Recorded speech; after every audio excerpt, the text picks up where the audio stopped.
Alright, well, I thought I'd make a real quick video here. A few people had some questions about the interior and some of the setup in the interior of the car. And I actually got like 4 or 5 questions about what the heck these things are on the back of the car. Bonneville didn't require them, but I put them on as a just in case safety deal. All they are is they're the same thing like NASCARs have. They just keep your window from blowing out and breaking on the racetrack or on the salt or whatever. They're just window straps. They're quick release. They're all wing nutted and gasket so water can't get down in there. Not like I drive it in the rain, but really easy to put in. I had a lot of fun doing it. I kind of wish I was recording videos back in those days, because it took me like 20 minutes or so put them in. So simple, but a couple of people asked about the door panels. Pretty much any little bit of interior out in this car came out of a Javelin. It had some door panels on it. They were really terrible, disintegrated, gross. They were red and totally the wrong color. But the metal thing up on the top half here was actually in pretty good shape. So we removed all the factory staples, went and bought some of that kind of hard cardboard. It's like 1/4 inch thick. You can get it at Home Depot. It's like comes in 4x8 sheets. We bought one of those and stapled it back to the metal thing and just cut a pattern out. And I went to Joann Fabrics and got some nice fabric, and I really like this stuff. It's actually, it looks like it's loose, but it's actually got a cushion underneath it. Really nice stuff, and that's what we wrapped the whole door in. And I had a few bits and pieces of some door hardware and stuff like that. So, but anyways, that's the door panels. They're handmade for the most part. I did buy brand new weather stripping from one of the places and put in it. So, you know, that's new. All this stuff is just old factory stuff still on it. So, these seats, somebody had asked about what kind of seats I had in it. I have a set of racing seats, but I haven't installed them. In there, focus. These aren't in very good shape. I don't know what these came out of. They came out of some sort of AMC, because they bolt in exactly the right way with the little claw thing with 2 bolts on the backside. So I'm assuming they came out of a Matador or something, but I don't know.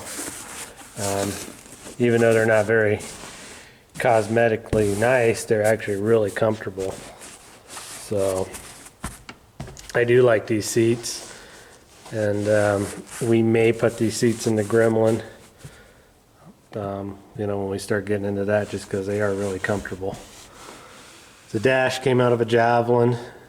It's like a 69 Javelin, I think. So, and it was, I want to say it was a tan color that somebody already painted black once, and I didn't actually repaint it, but you can kind of see the tan color coming out right there.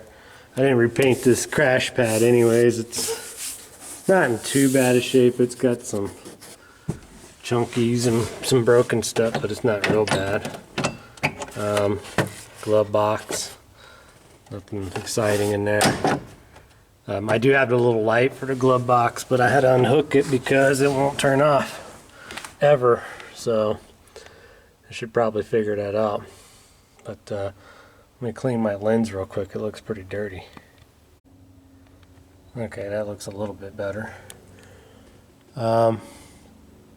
These A-pillars or whatever trim pieces, they came out of a Javelin also, but they were actually black, so I was fortunate on that. So was this little foam trim thing. Came out of a Javelin, and I had to cut it because it's, you know, 8-9 inches longer than what the AMX would have used. But it came out pretty good. Now these visors were actually laying in this car, so I like to think that this was a special AMX option passenger mirror, but I imagine Javelins came with them too. So let me see how much, how well we cleaned the car. Nothing fancy on the driver's side. The dash here was a Javelin dash, and it actually had the little Javelin plaque that said Javelin right here. Well, same thing in the floorboard of this car was this AMX badge, so I stuck it back here. The factory one could have maybe been on the glove box. That I don't know. Just a cheap MP3 stereo you can't even hear anyways with the car running. Ashtray. I don't smoke or anything, so it just carries looks like a sucker and some change. Surprised it doesn't have a bunch of chapstick in it for my wife. Cigarette lighter works in it. The gauges, this was kind of boogered up here, so I actually put my temperature, oil, and voltage gauge right there in the center. And I'm not 100% sure, but I'm taking the wild assumption that this was an AC car, because where this car was sitting torn apart, there was a AC pump, a condenser, and what was left of like a heater box and everything kind of right in the ground right next to this car.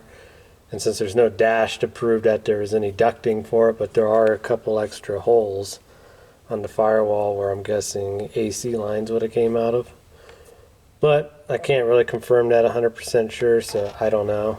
And if it was an AC car, then, you know, somebody, obviously the dash was missing for probably a reason. So tachometer was a super cheap $10 Chinese tachometer, but works really good. I'm actually really happy with it. For as cheap as it was, I haven't had a single issue. Reads good. The little RPM shift light thing works fine, whatever RPM you stick it at. The one that says F is for the fuel shut off. Some places, some of the drag strips require that. The little light just actually shows that I've got power to my fuel pump. The H is for heater, and that switch I haven't done anything with. Got a boost gauge, turn signal indicators on both sides, and that's the air fuel ratio there. And then I just use a GPS for my speedometer. And then the steering wheel is just some generic O'Reilly's or something. And the horn does work. I did get the horn all working in this car. So the ignition switch works like a normal factory ignition switch. You turn it on and you start it like you would start it, turn it off, or go to accessory. So it works as it should, and I think these even say American Motor on them. That key cylinder and that key was like $200. It was ridiculous off of eBay, but it's the only one I could find in existence at the time. So another question I get a lot is the shifter I use. It's a TCI gate shifter, I think is what it was. It's just a universal thing, so you can actually make this do 3 speeds, or 4-speed, or 3-speed overdrive, whatever you want to call them. Comes with different overlays and whatnot. I like it. It does pretty good. I like the fact when you throw it down and low, you can just bump it and it'll shift into the next gear. The wife, whenever I send her somewhere in this car by herself, though, she has a real hard time with the whole shifting part of it, but she gets the job done. Some people ask me, well, some people think this is a nitrous oxide bottle. It's actually just a fire extinguisher, just nothing going on in the center here between the seats, so I utilize that to put a little bit of safety equipment. This toggle switch right here kills all power but the computer, and the reason we do that is when we're tuning this car with the laptop, we're not taking any more power out of this than we have to, because I mean, when this thing drops under 12.4, it won't program or tune, and sometimes we're out just driving this thing and have to stop on the side of the road. So that switch there just kills anything, halo lights, fans, anything in this car. Nothing can work except for the ignition into the computer. So that's what that little switch is for. Just using the AMX mirror. I had a guess on all this kind of back carpet area because I don't know. It's just some speaker crap cover stuff, and just some aluminum strips bent to kind of mold it down. And those sail panels I actually bought from a site. They're just made out of cardboard, and just kind of church it up a little bit in here. So Bonneville made me use my factory 3-point seat belt, which was kind of weird because I had an actual racing 3.5-inch belt, certified for racing, but they wanted a shoulder strap too, so I had to actually, and luckily I brought this with me because I was a little concerned about the seatbelt regulation, and luckily I brought it with me because I was able to put it in and go race that day. So I guess that was a good choice on my part. Oh, and then so in this car, might be a little hard to see, but in the floorboards they've already been reinforced, and that's a 1/4-inch piece of steel already made into the floor for a roll cage. Both sides have it on the floor. You can kind of see a little bit of the imprint here, but this has already got a plate in it also. Here's the edge of it. And then right on top of the wheel wells, they've been reinforced on both sides, and they both have plates too. So the car is pretty much set up for a roll cage of some sort, a roll bar. So I do need to get that done. That plate was never utilized for anything, so there was kind of a Mickey Mouse roll cage in here at one time, but they only had it in the back, and didn't do anybody any favors. I'll kind of quickly go to the other side.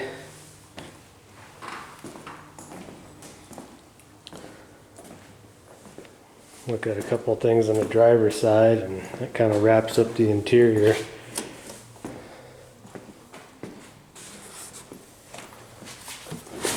Door panel, same thing, handmade, using the AMX driver's mirror. There was never a passenger mirror on most of these cars, so it's got a clock. It does work. It doesn't keep track of time very well. After about a week, it's 5 minutes off. All my defrost cables and everything are actually in this car, and they do work. The heater box I took out of that Javelin, that actually goes from the floor to the defrost. Emergency brake cable does not work. Here's my OBD2 port to hook the computer up and do some tuning when we have to. I'm just using the regular seal plates. All this is just speaker carpet in here. It's got kicker panels on both sides, and the little vents actually do work on them. They actually seal still too, which is kind of nice on a hot day, because even with the windows down and this thing, it gets hot in here. But yeah, and the earlier ones, the 68s, I don't believe had a identification spot here, so there's no VIN number in there, but came out of that 69 Javelin. And then my electronic gas pedal for my drive-by wires down there, and just some other mess down there until I get the car put back together, which hopefully will be soon. But oh, my wife also made these little kicker panel things back here at the speaker in them, but nothing fancy, just same thing. And we definitely didn't spend much time on them. We just kind of threw them in there. The dog rides with us, and I didn't want him to get his feet stuck down in there or cut his foot on something. And when the dog does go with us, he actually rides on this little back shelf thing. So, and he looks out the window at people, probably saying, "Help me." These little holes here I drilled, that's where I got my studs going up for the straps for the back window. So, alright, well, I hope this gave you a little bit better look into the disaster that is my cobbled together interior, but it gets the job done, and you know, it just always leaves room for improvement. Gives me something to look forward to doing something better down the road. So that's kind of how I look at it, and definitely will be getting some more stuff done to the interior for race prepping. Probably won't have much of a back there after a roll cage is built, so that's just how it goes. So, alright, well, hope you enjoyed this video, and as always, thanks for watching.